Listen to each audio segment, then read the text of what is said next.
Good morning everyone, welcome to the online class of Target Defence Academy. Daily की current affairs में मैं आपका स्वागत करता हूं। चलिए, आज है बेटा 21 जनवरी और 21 जनवरी की टॉप जो भी करंट अफेयर है क्वेश्चन आंसर के फॉर्म में मैं आज आपके सामने लेके आ गया हूं।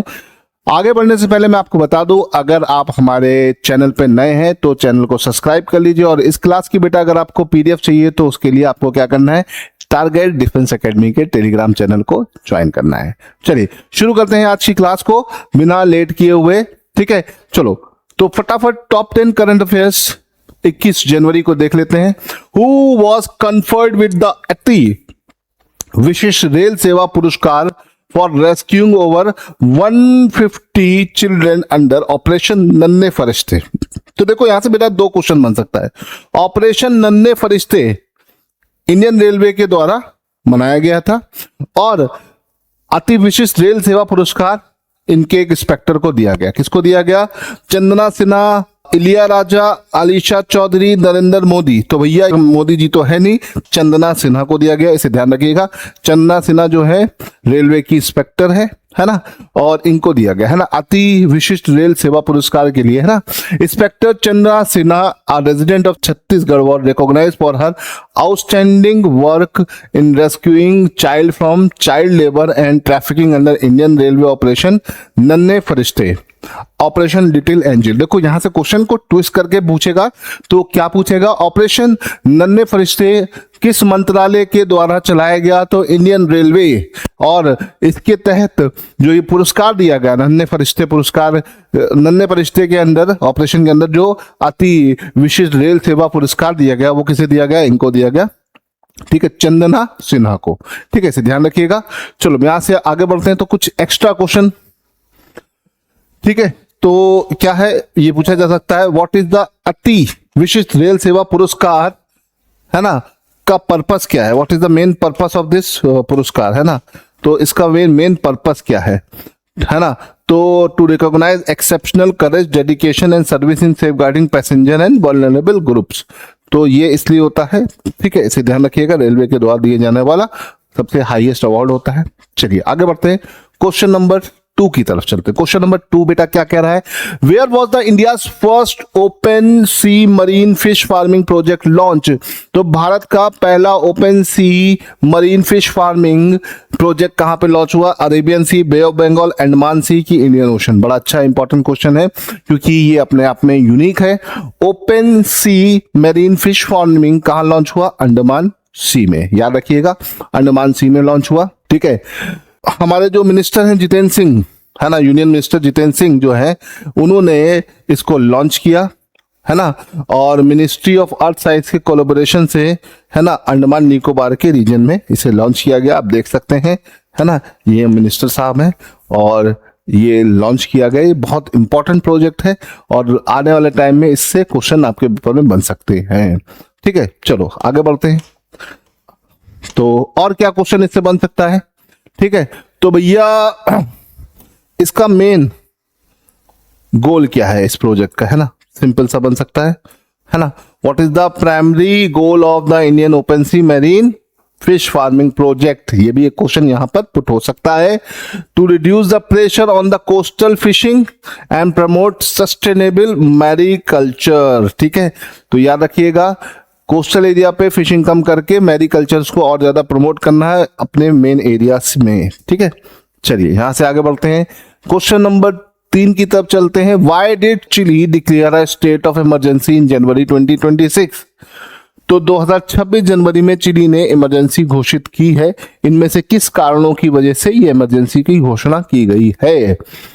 Number 1, due to volcanic eruption, due to tsunami, due to wild fire in Bio and Nuble region, due to earthquake. तो यहां पर आपके पास ये 4 ऑप्शन है, इसमें से सी वाला एकदम सही है। वाइल्ड फायर की वजह से अक्सर यहां पे दिक्कतें आती हैं, तो इस वजह से ऐसा हुआ। कुछ इस तरह की वाइल्ड फायर यहां पर एक्टिव हो गई यहाँ के जो एरियाज हैं उनमें। ठीक है, और इसकी वजह से क्या चीज हुई?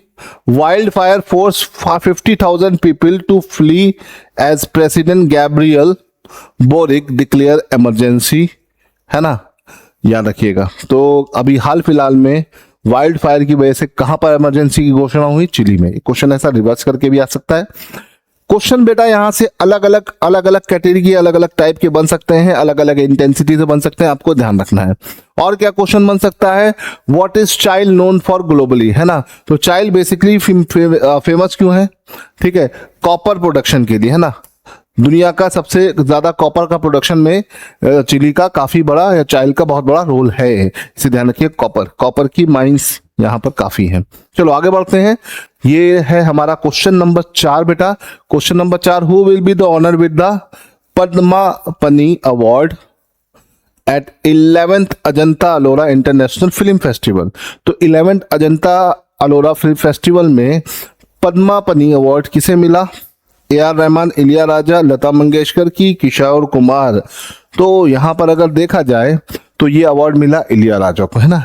इलियाराजा जो है ये हमारे म्यूजिक कंपोजर हैं, साउथ के हैं, है ना। Padmapani award in the 11th Ajanta Ellora international film festival had been on announce for this year, है ना। Veteran music composer Ilaiyaraaja recognise for his unparalleled contribution in Indian cinema, इसके लिए इनको मिला। तो इसे ध्यान रखिएगा। ये अवार्ड किस फील्ड में दिया गया? पद्मापनी अवार्ड म्यूजिक से रिलेटेड है, इसे ध्यान रखिएगा, है ना। एंटरटेनमेंट या म्यूजिक आप जो बोलना चाहे बोल सकते हैं। चलो एक और क्वेश्चन यहां से पुट हो सकता है।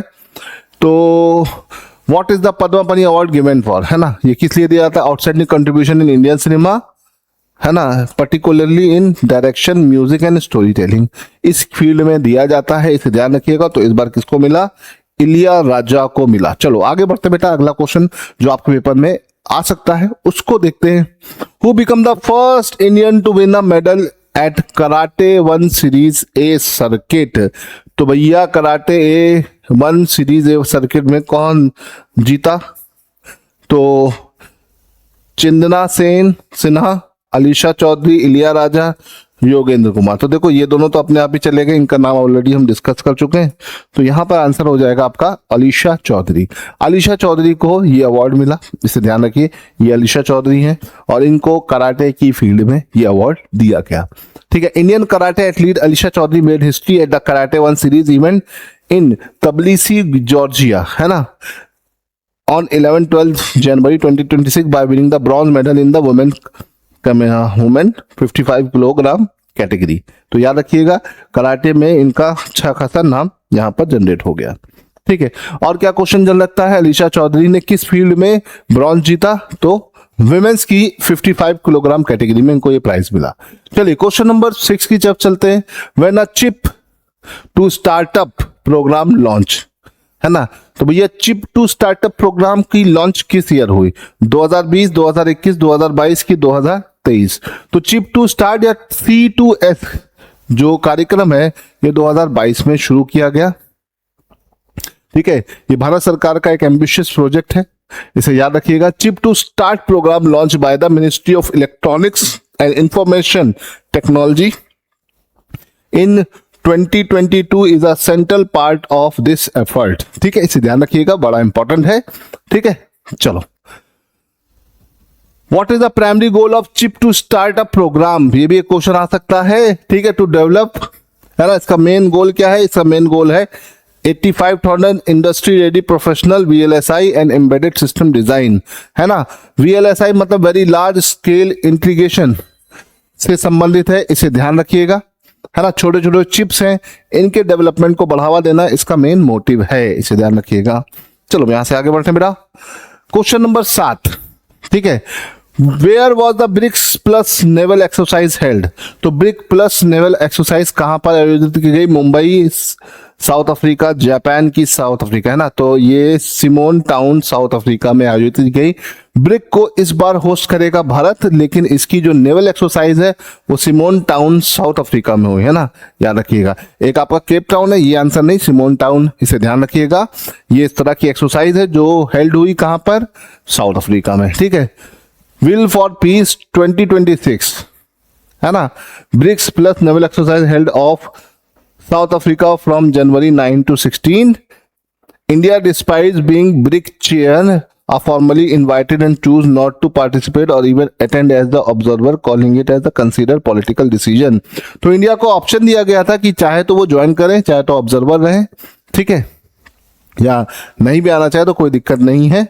The drill war led by China involving Russia, Iran and UAE with Brazil, Egypt, Ethiopia, Indonesia attending as the observer nation. जैसा कि मैं आपको पहले भी बता चुका हूं कि ब्रिक्स में अगर हम बात करते हैं कुल मिलाकर 10 देश हैं जिनके ऊपर हम ऑलरेडी चर्चा कर चुके हैं, जिसमें ब्रिक्स में BRICS Brazil, Russia, India, China और साउथ अफ्रीका है. इसके अलावा मैंने आपको एक छोटी सी शॉर्ट ट्रिक बताई थी ICU इंडोनेशिया के नाम से, ठीक है. उसमें ईरान, इथियोपिया, इजिप्ट, UAE और इंडोनेशिया है. तो वो सारे देशों को यहां पर और बुलाया गया है, इसे ध्यान रखिएगा. तो इस बार की एक्सरसाइज कहां हुई? साउथ अफ्रीका में, ठीक है. अब इसमें एक्स्ट्रा क्वेश्चन क्या बन सकता है? Why did India skip the BRIC plus naval exercise in January? India ने इसमें नहीं पार्टिसिपेट किया. इसको it was not an institutional brick activity. ये ब्रिक की कोई सेपरेट एक्टिविटी नहीं थी, बल्कि एक एक्स्ट्रा करिकुलर एक्टिविटी थी जो यहाँ पे ऑप्शनल था. तो इंडिया ने इसे क्या कर दिया? इंडिया ने इसमें पार्टिसिपेट नहीं किया. चलो क्वेश्चन नंबर 8 की तरफ चलते हैं. When was the United nation economic social council establish, है ना. तो भैया यूनाइटेड नेशन सोशल काउंसिल जो थी 1945 में बनी थी, 81 ईयर्स पुरानी हो चुकी है, जो कि अपने आप में एक बड़ा रिकॉर्ड है इसका.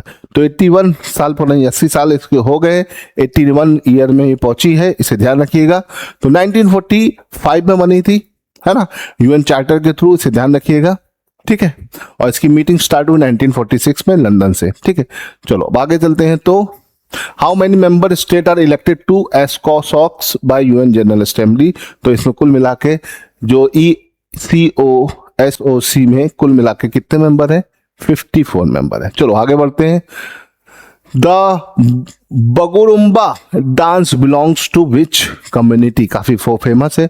बगुरुम्बा डांस जो है इनमें से किस कम्युनिटी से बिलोंग करता है? संथाल, बोडो, खासी की मीजो.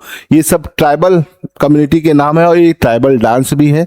तो ये बिलोंग करता है आपका बोडो. बोडो जो असम की एक मुख्य जनजाति में से एक है, वहां पर ये बगुरुम्बा डांस होता है. कुछ इस तरह से महिलाएं इस नृत्य को परफॉर्म करती है ना. और one of the Assam largest indigenous group है बोडो, एंड इनका ये फोक डांस है जो इनकी कल्चर को दिखाता है, इसको रिफ्लेक्ट करता है. इसे ध्यान रखिएगा, पेपर में क्वेश्चन बनता है. चलिए आगे बढ़ते हैं.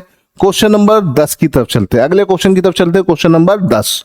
What is the main objective of Greh Lakshmi digital marketing portal launched by the Karnataka government? तो गृह लक्ष्मी डिजिटल मार्केट पोर्टल जो है कर्नाटक गवर्नमेंट के द्वारा लॉन्च किया गया, इसका मेन मोटिव क्या है? Promote agriculture, promote women entrepreneurship, economic independence and digital inclusion, provide free education, support male entrepreneur. तो इसमें से क्या ऑप्शन हो सकता है? ठीक है, जो आपका गृह लक्ष्मी डिजिटल मार्केटिंग की बात हो रही है तो ये महिलाओं के लिए है ना, to promote women's entrepreneurship, economic independence and digital inclusion, इन सब चीजों को लेके चलना है. तो ये इसका मेन मोटिव है, इसे ध्यान रखिएगा. कर्नाटका गवर्नमेंट ने इसको शुरू किया, ठीक है.